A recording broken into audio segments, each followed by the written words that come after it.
ایک طرف حکومت کا بیانیہ یہ ہے کہ ہم علماء کو اور مولویوں کو اعزازیہ دینا چاہتے ہیں اور ان کی ہیلپ کرنا چاہتے ہیں اور ان کی مدد کرنا چاہتے ہیں اور یہ ہمارے لیے بڑے محترم ہیں، اور دوسری طرف علماء اور مدارس دینیہ اور دین کے طلباء کے خلاف مستقل غلیظ اور گندا پروپیگنڈا معاشرے میں کیا جا رہا ہے، مدارس کے خلاف، مساجد کے خلاف، علماء کے خلاف۔ جی یہ ایسے ہوتے ہیں، جی یہ ایسے ہوتے ہیں۔ ہر برائی کی جڑ مولوی کو، ہر برائی کا، ہر مسئلے کا پاکستان میں جڑ یہ لبرل سیکولر طبقہ اور مقتدر حلقہ، ہر برائی کی جڑ اس وقت علماء کو، مدارس دینیہ کو بنا رہا ہے۔ وجہ کیا ہے؟ اور مولانا فضل الرحمان صاحب نے بھی صحیح کہا تھا، صحیح کہا ہے کہ یہ کیسی حکمت عملی ہے کہ پی آئی اے کو میاں لیا جانے کا ایک دور تھا پہلے، آج پی آئی اے کو بیچا جا رہا ہے۔ ایک دور میں ہماری حکومت کی اسٹریٹجی یہ تھی کہ یہ جتنے بڑے ادارے ہیں ان کو کمیا لیا جائے بٹوں کے دور کے اندر، اور آج حکومت کی اسٹریٹجی یہ ہے کہ ان کو بیچ دیا جائے، نجی لوگ ان کو چلائیں۔ ایک طرف پی آئی اے کو نجی لوگ چلائیں اور دوسری طرف مدارس حکومت کے ماتحت ہونے چاہیے۔ پی آئی اے نجی لوگ چلائیں اور جو پروفٹ میں ہے وہ نجی لوگ چلائیں، اور جو سبسڈائز ادارے ہیں وہ حکومت کو چلانے چاہیے۔ مدارس اتنی بڑی این جی اوز ہیں، اتنی بڑی این جی اوز ہیں، یہ تو اعداد و شمار کا گپلا اور گورکھ دندا آپ کے سامنے پیش کیا، 30 لاکھ۔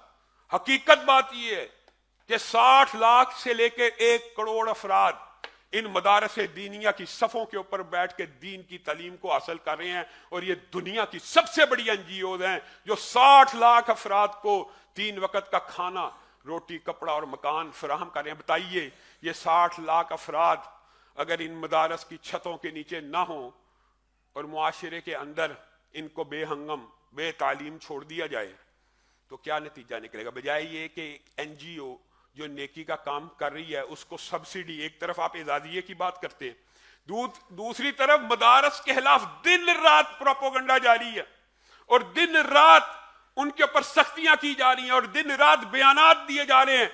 علماء یہ بیان نہ دیں، جو علماء بات کریں گے ان کی زبان بندی کر دی جائے گی، جو علماء ایسے کریں گے ان کے خلاف پرچے کاٹ دیے جائیں گے۔ یہ آپ کا عدل ہے، یہ آپ کا اعزازیہ ہے۔ ایک طرف آپ اعزازیے کی باتیں کرتے ہیں، دوسری طرف علماء کا گلا گھونٹنے کی بات کرتے ہیں۔ کیا پاکستان کی تاریخ اور بر صغیر کی تاریخ میں علماء کا گلا گھونٹنے کی جس نے بھی کوشش کی کامیاب ہوا ہے؟ آپ بتائیے کہ یہ، اور میں پنجاب کے لوگوں سے بھی یہ بات کہنا چاہتا ہوں، آپ نے مولوی کا جو کردار ہے اس میں آپ بھی ذمہ دار ہیں اور حکومتیں بھی ذمہ دار ہیں۔ یہ کیا کہتی ہیں کہ مولوی صرف مسجد کے ممبر تک محدود رہے، باقی ہماری سیاست یا حکومت کے کسی معاملے میں مداخلت نہ کرے۔ گویا دین اسلام کو انہوں نے سمجھا ہی نہیں۔ یہ دین ہے، دین، دین کا مطلب یہ ہوتا ہے جو دنیا کے ہر شعبے کو ایڈریس کرے۔ دین کس کو کہتے ہیں؟ جو دنیا گزارنے کا ہنر اور اسلوب سکھائے اور طریقہ سکھائے۔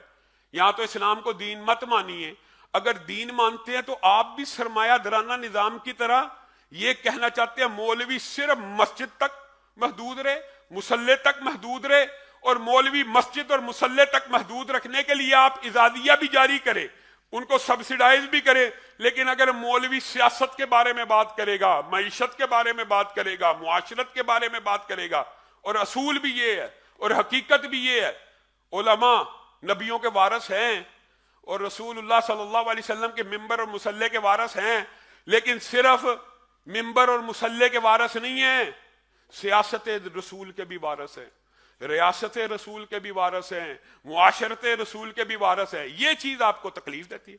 مولوی آپ کو وہ چاہیے جو مسجد میں سجدوں میں پڑا رہے، تسبیح کرتا رہے، اللہ اللہ کے نعرے لگاتا رہے، آپ اس کو پیسے دینے کے لیے بھی تیار ہیں۔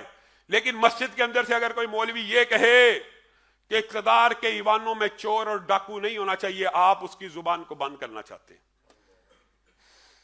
بتائیے کیا خلافت رسول اللہ کی وراثت نہیں تھی؟ رسول اللہ صلی اللہ علیہ وسلم نے حضرت ابو بکر کو مصلی کا امام بھی بنایا اور سیاست کا امام بھی بنایا، ریاست کا امام بھی بنایا۔ عمر مصلی کے بھی امام تھے، سیاست اور ریاست کے بھی امام تھے، عثمان بھی۔ میں تو یہ کہتا ہوں اسلام اس وقت تک غالب رہا جب تک مسلح کا امام ریاست کا امام بنتا رہا، اور اسلام کو اس وقت مغلوب کر دیا گیا، اور اسلام کا اس وقت جنازہ نکل گیا جب مسلح کو سیاست اور ریاست سے الگ کر دیا گیا، اور سرمایہ دارانہ نظام میں یہ چیز آپ کو سکھا دی گئی۔ اور مسجد کا مولوی ممبر کے اوپر کھڑے ہو کے سیاسی بات کرتا ہے۔ سیاسی بات کون کرے گا جی؟ چور کرے گا، لٹیرا کرے گا، میرے علاقے کا جگیردار اور وڈیرا کرے گا، یہ اس کا حق ہے، بے ایمان کا۔ مسجد کا مولوی نہیں کرے گا۔ حالانکہ سیاست رسول، ریاست رسول، یہ ساری وراثت ہے۔ اور جیسے رسول اللہ کا دین مسجد میں نافذ ہونا چاہیے، ویسے بازار میں بھی نافذ ہونا چاہیے۔ جیسے رسول اللہ کا دین مسجد میں نافذ ہونا چاہیے، ویسے ریاست میں بھی نافذ ہونا چاہیے، ویسے عدالت میں بھی نافذ ہونا چاہیے۔ دین کہتے ہی اس بات کو ہے۔ اگر آپ دین کے اندر تقسیم کرنا چاہتے ہیں کہ یہ شعبے دین کے اندر ہیں اور یہ شعبے دین سے باہر ہیں، آپ نے دین اسلام کو سمجھا ہی نہیں ہے۔ اللہ کی قسم، پاکستان کی معیشت کئی مرتبہ کا ہے، ایک دن میں کھڑی ہو سکتی ہے اگر دین کے طلبہ کو پاکستان کی معیشت کی پہلی کلاسوں کے، میں علماء کی بات نہیں کرتا، صرف پہلی کلاسوں کے دین کے طلبہ کو اگر پاکستان کی معیشت بھی سونپ دی جائے تو اللہ کی قسم دین کے اندر معیشت کو بھی جس انداز میں سمجھایا گیا پاکستان کی پوری معیشت بھی درست ہو سکتی ہے۔ لیکن ہم چاہتے نہیں، ہماری ترجیحات نہیں۔ ہم نے ہر برائی کی جڑ اس طبقہ فکر کو سمجھا جس کی وجہ سے آج معاشرے میں کچھ اخلاقیات باقی ہے، آج معاشرے میں کچھ حیا باقی ہے، آج معاشرے میں کچھ پردہ، کچھ احترام، کچھ رواداری، کچھ اعتدال اگر باقی ہے، اللہ کی قسم ان مدارس دینیہ اور علماء کے کردار کی وجہ سے، اور انہی کا کردار آپ لوگوں کی نظروں میں مشکوک کرنا چاہتے ہیں اور دن رات اسی کام کے اوپر لگے ہیں۔ علامہ ہشام الہی ظہیر آفیشیل چینل کو سبسکرائب کر لیں۔